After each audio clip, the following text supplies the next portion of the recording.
Hello, everyone. This is Lynette Cotner. I apologize. I am losing my voice.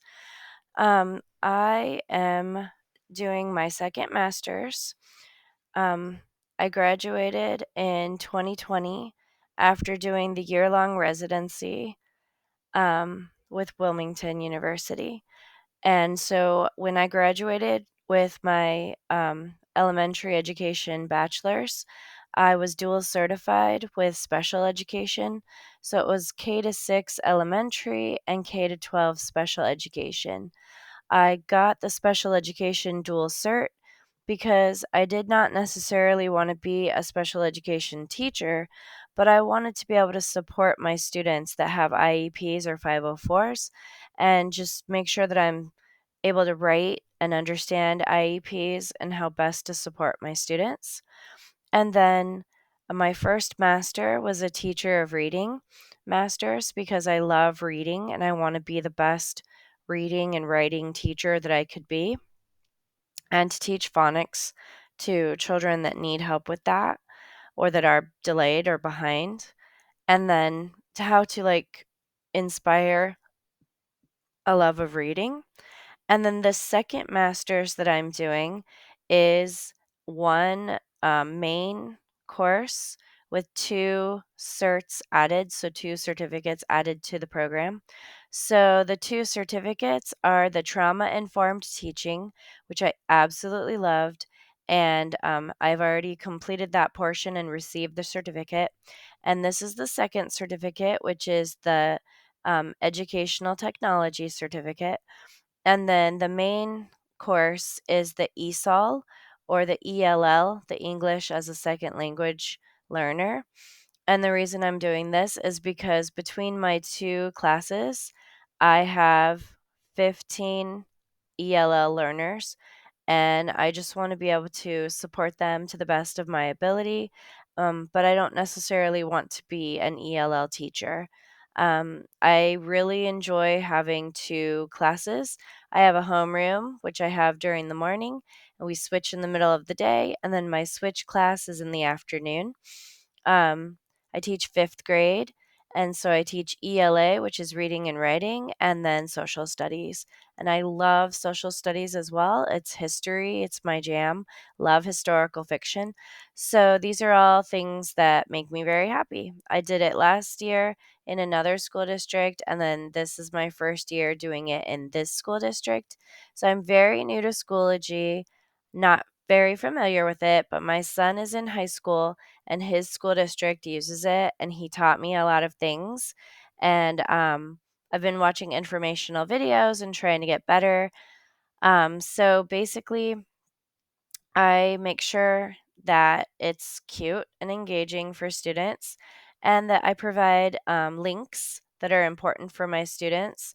So, Kiddle is the safe search engine for kids. It's right there for them. They can go straight to it when they need to do research or look things up. We do a lot of Nearpods. When I went to new teacher orientation this year, I mean, I am in my fifth year of teaching, if you count the year-long residency. Um, and they just said, our best advice to you is to pick one technological thing and get really good at it. And so Nearpod is my jam. It's what I picked. I can create them. I can use them. What I really love about Nearpod is that they incorporate vocabulary videos as well. You can make your own, you can add videos, you can make them really engaging and interactive. You can have as many stopping and starting points as you want. Um, the students really get into them. There's collaboration boards that you can add. My students really enjoy the parts where we do it whole group and you can put it on student view or teacher view. They like me to have it on the smartboard on teacher view because then they can see everybody's responses at once and we can have discussions about the responses that people are putting. And they get so excited when I say, "Oh, I really like so and so's response. What do you guys think of this?" And they're like, "Oh, that was mine. I'm so excited." So, my class, even though they're 10 and 11, they are crazy for technology. They love anything to do with the smartboard, with Schoology, with computers, electronics. TikTok is their jam. It drives me crazy, but they love it. Um, so I find that I get a lot of behaviors, even if I include turn and talks. If we're not using technology, if we're doing a book study, a novel study, if we're going through the course book or the workbooks, and I do use classroom discussions, I do use turn and talk with a partner or turn and talk with a group. But I find that the most behaviors occur and the most off task behavior occurs when we're not using our Chromebooks, when we're not using our computers. And so I really feel like I need to be a lot more technological savvy to engage my students and keep them involved. So I do a mix because I also don't want them to lose the ability to read a book or write out things on paper. So I try to do a mix. So, for example, their leadership portfolio, all of their goals and pictures of the work they're proud of is in a digital form. The taco assignments are a hybrid mix. So they have this reminder of the expectations for taco assignments. When they see the picture, what's the time? What's the action happening? What is the caption telling them that's important? What objects do they notice? And then write a short 4 to 5 sentence summary about the picture itself. And then so that's their reminder in case they don't remember. And then, of course, we will have the pictures for them to use with the taco assignment. Sometimes they're a very short caption, sometimes they're a very long and detailed caption. But this is about the record number of baby seahorses that were released last August in hopes that the numbers of seahorses would increase, that there's a shortage of seahorses. Um, Kindness nominations are all digital.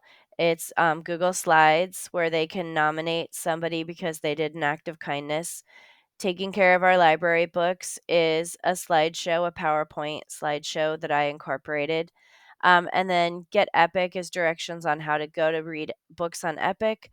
And here is the Sora library app directions, a link to get to Sora so they can get to Sora and sign in. Also, every week, I will have a post to a music video that I've approved. And then on paper, they will need to write 10 to 12 sentences about the song. So I know that the original is My Favorite Things by Julie Andrews, but this, My Favorite Things, is the a cappella group Pentatonics. So they would click the link, then they would go. It says, are you going to be redirected? They know to hit continue and go to it.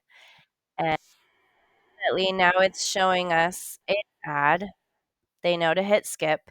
And then here we are at the music video, and they can watch the music video, My Favorite Things by Pentatonics. Then on paper, they would write the 10 to 12 sentences. So I do know some things. My son had created this daily agenda and shown me, how to post things for them, and so I do follow his format quite a lot. I like to make things visually pleasing, attractive, eye-catching, so it keeps their attention. So, obviously, I do have a lot to learn. I am trying, I'm working.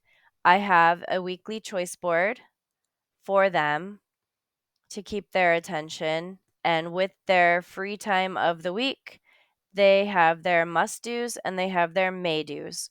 Their must-dos are grades, their may-dos are extra credit, because I do have a big mix. I'm a B setting, so I have special education students that are below.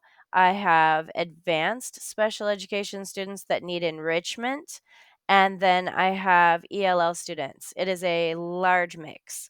So there are students that will finish quickly and be bored and they need a lot of enrichment. And so here you go. If you are done with all of your grades for the week, the must do's, then you need to go do your may do's. And if you're done with all of that, go to Sora or Epic or get a physical paper book and be reading a book. So these are the things that I know how to do. And I'm just super excited to learn how to be even more effective and be a better teacher for my students. I wish us all a great block this course, and I hope we have a great week.